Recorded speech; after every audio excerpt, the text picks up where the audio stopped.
At least when you're in a room, you can see people's people body language. Are they falling asleep? Do you understand? They understand what you're saying? The camera is really hard. It is.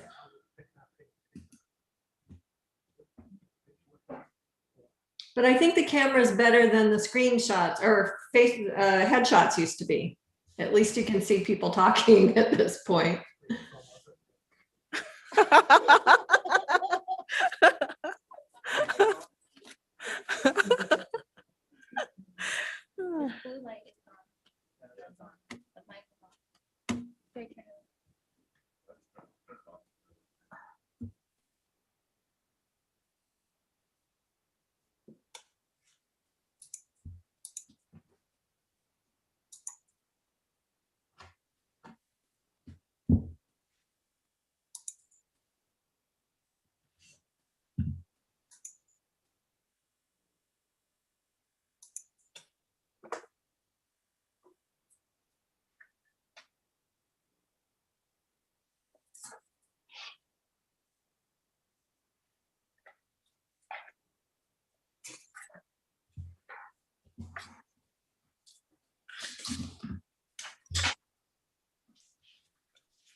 Good afternoon, ladies. Can you hear us?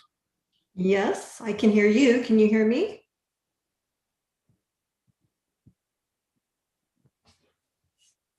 I can hear you. Can you hear Sharon?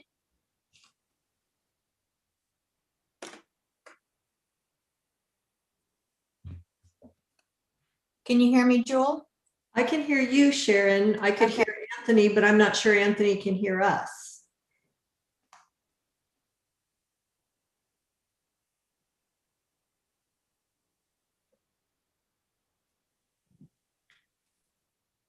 Ladies, can you hear us? Yes. Yes. Yeah, see, they're speaking. Can you hear us, Anthony? Don't need them.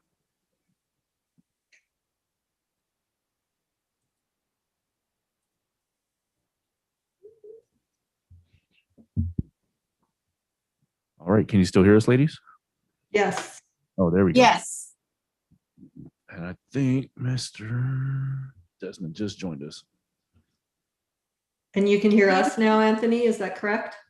That is correct, ma'am. Awesome, thanks. Hi, Yoon. Hi, Jewel. Hi, Jim. Okay. We have a quorum, ma'am. Awesome. Okay, at this time, I would like to call the NCTD Performance Administration and Finance Committee meeting for February 18th, 2021 to order. Anthony, please call the roll. Yes, ma'am. Board Member Edson. Present. Board Member Jenkins. Here? Board Member Desmond is on mute. He's on mute. Yeah. Here. Thank you, sir. And Board Member Sanchez.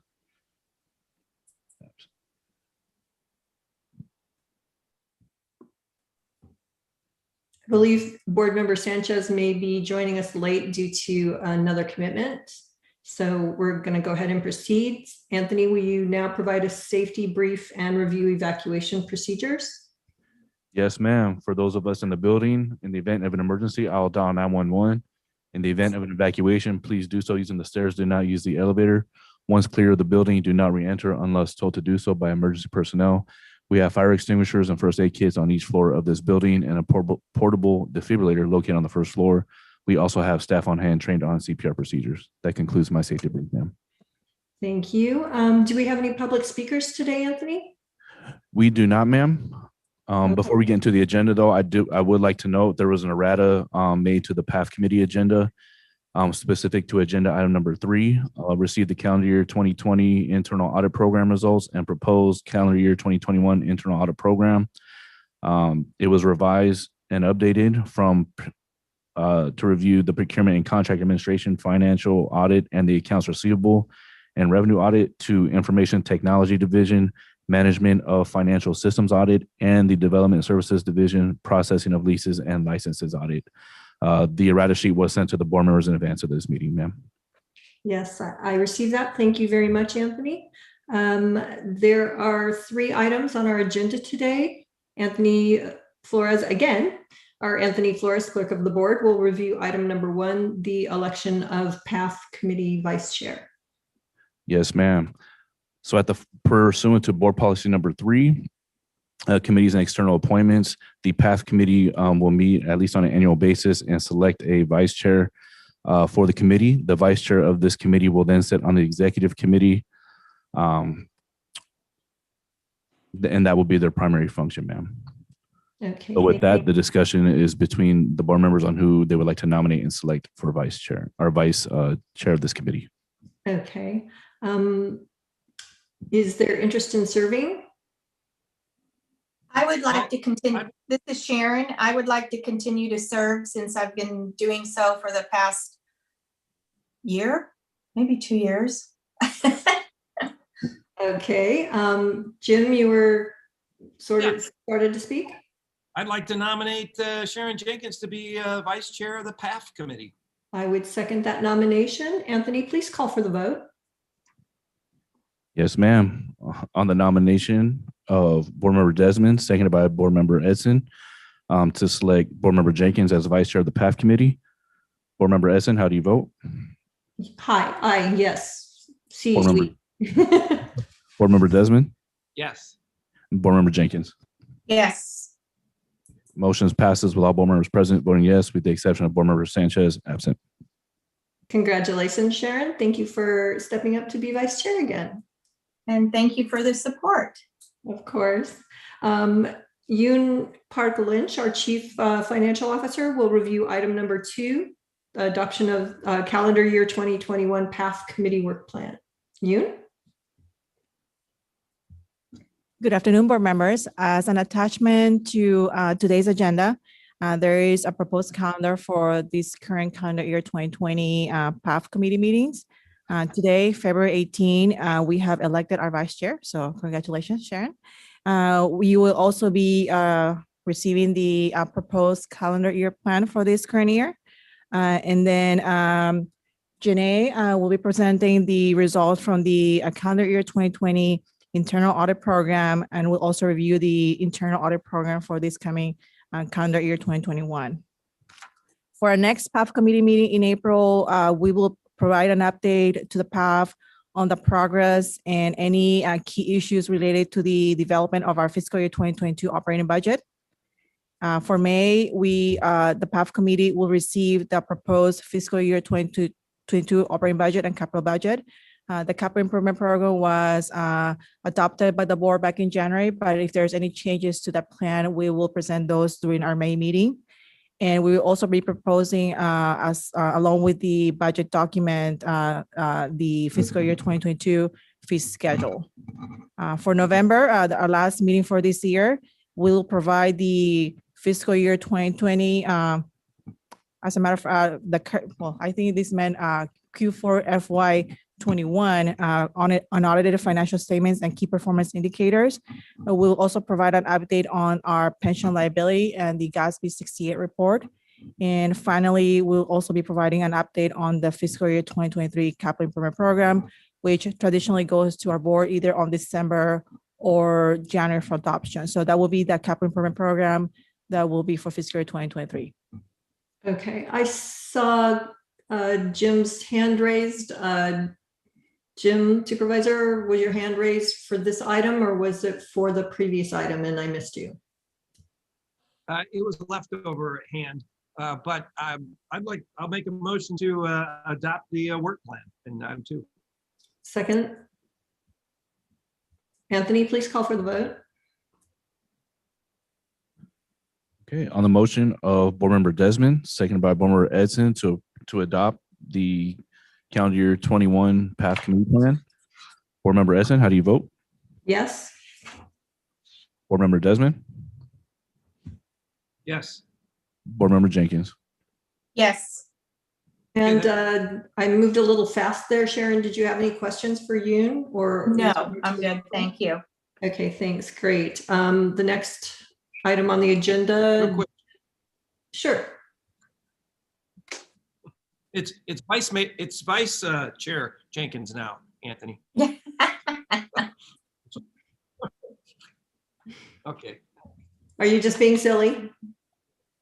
Yes, yes. Okay, so are we moving forward then?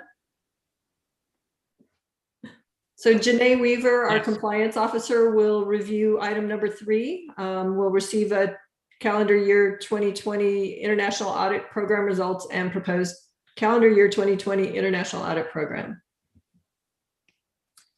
Thank you. Thanks for joining us, Janae. Appreciate it. The purpose and mission of the internal audit program is guided by a philosophy to continuously improve NCTD's fiscal management and operations, to provide reasonable assurance that internal control systems are well-designed and operating effectively, and assist in identifying measures to incorporate efficient and effective systems of operation. Because NCTD has a focus on continuous improvement, it is not expected that any audit would be without some recommendations. As members of the PAF committee, you are responsible for approving the internal audit annual work plan, review the coordination of the internal audit efforts, status of the internal audit plan, and the status of the internal audit resources. Review the risk assessment, budget, organization of the internal audit function, and provide recommendations, and review the effectiveness of the internal audit program. For calendar year 20, the internal audit program focused on 2 key areas within the district: information technology, the IT division, specifically looking at the management of financial systems; development services division, DSD, looking at the processing of leases and licenses. For the IT division audit of management of financial systems, the audit objectives were to provide management with an assessment of their cybersecurity policies and procedures and their operating effectiveness, identify security control concerns that could affect the reliability, accuracy, and security of the enterprise data due to weaknesses in security controls, and evaluate the effectiveness of response and recovery programs. The audit concentrated on NCTD's IT's environment in comparison to the National Institute of Standards and Technology Cybersecurity Framework. This framework is widely accepted set of guidelines, standards, and best practices designed for organizations to secure critical data. The framework includes suggested actions within 5 distinct categories: identify, protect, detect, respond, and recover.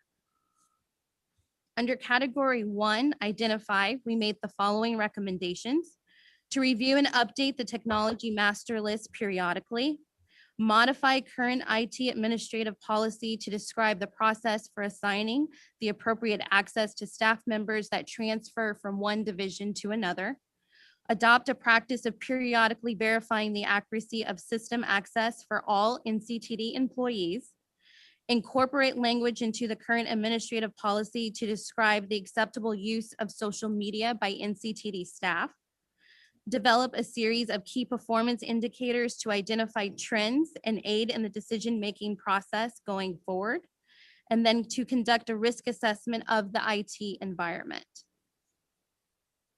For category 2, protect, we recommended expanding the level of awareness training to include all NCTD staff members to make certain they are aware of the latest threats and scams and are familiar with the latest acceptable practices regarding the use of NCTD systems and equipment.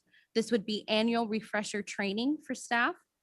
Under category 3, detect, we recommended identifying a suitable vulnerability scanning solution and use the tool to proactively identify vulnerabilities in NCTD's network and systems.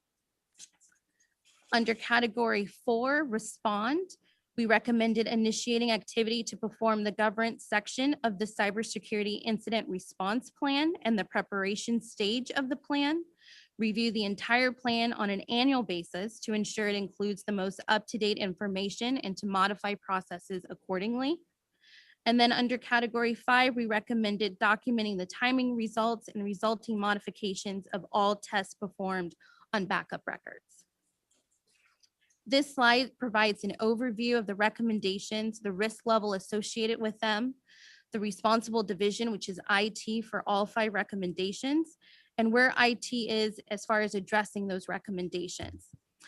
To determine the risk level, we considered what would be a risk to the securing and protecting NCTD's data. Recommendation 1 will be completed by February 2021. Recommendation 2 will be completed July 2021.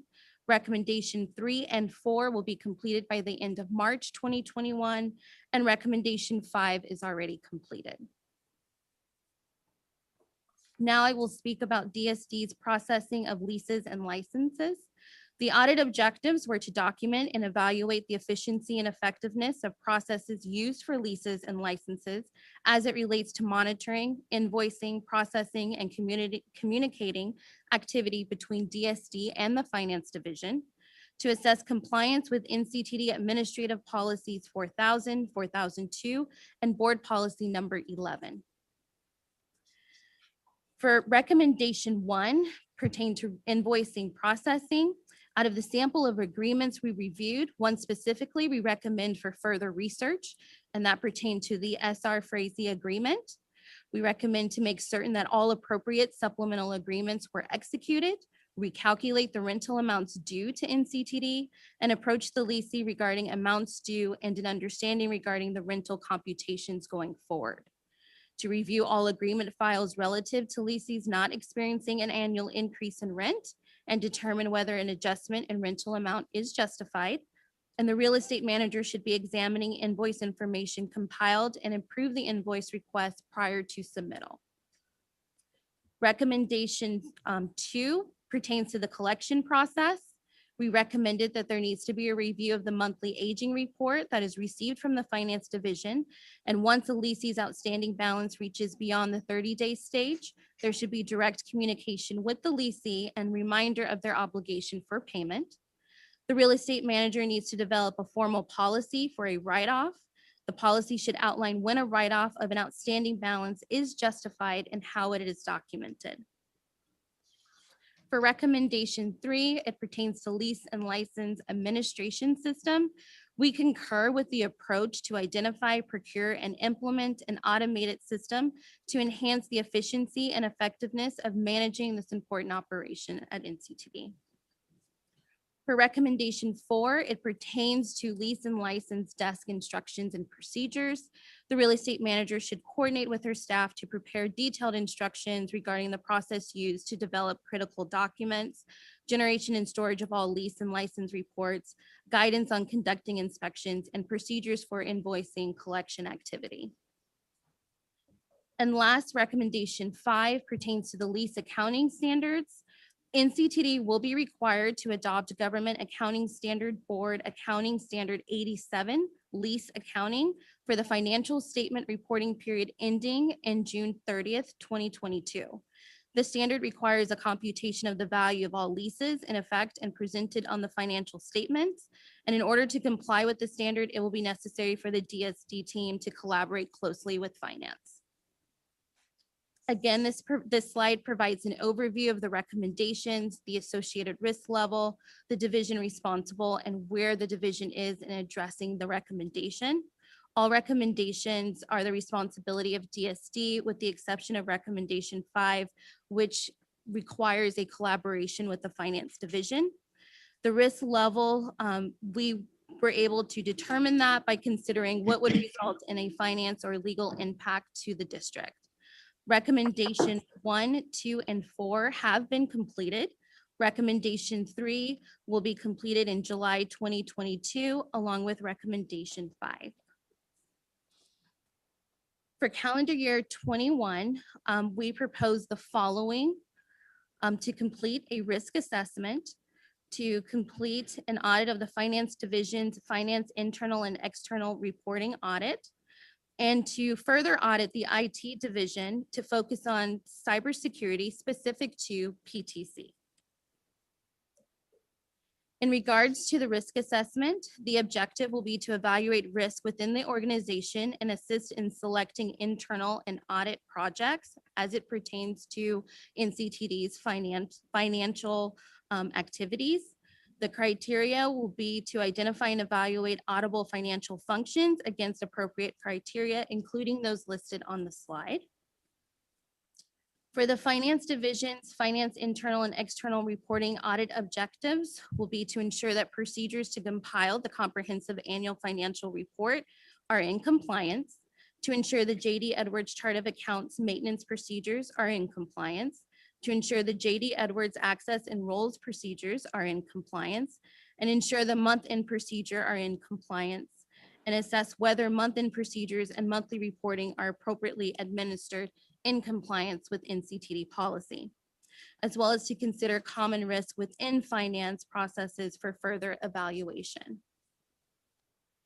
And for the IT division's cybersecurity audit with a focus on PTC, the objections will be to engage an outside consultant to conduct an internal and external penetration test, wireless penetration test, web application penetration test, phishing and vishing test, as well as to engage an outside consultant to develop an audit instrument for PTC systems for future audits.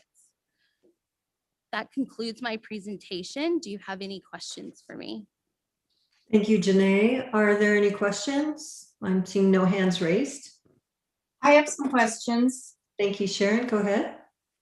Can you just, I know we talked about this last year, but can you refresh our memories as to who does the internal audit? Isn't it under Lori's purview, I believe? So as compliance officer, I report directly to Lori. Okay, okay. And let me see. I didn't want to stop you along the way. On page 3, when we were talking about the cybersecurity, I'm guessing we have something in place in the event of a threat or a ransomware situation. Yes, we do. Okay.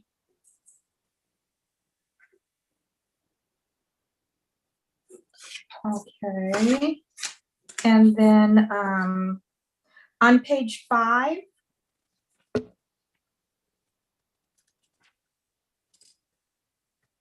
when you, on the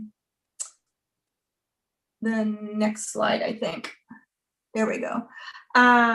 When you talk about the first item and indicate periodically, as well as in the third item, how often is periodically? So at least once a year to review the master list of our various technology to ensure that we have up to date all of the programs and systems that we're using. So on an annual basis. Okay, okay. And then on item 1, 2, 3, 4, when we were talking about social media by NCTD staff, are we talking business related or personal? Specifically personal, outlining to staff what is acceptable and what is not acceptable. So both personal and professional, because we do have a marketing division that does have to use social media to promote our services and various announcements from the district. So okay, both. Okay. And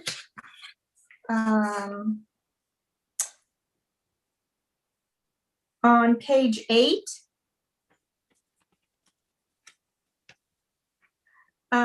the second recommendation number 2, it says it's a high risk, but yet it's something, it looks like we can't get done until July. Is that a concern if it's a high risk to not have it done for several months? So recommendation 2 pertains to annual refresher training for staff. So this is saying that by July 2021, we would have completed training all staff. Okay, got it. Okay.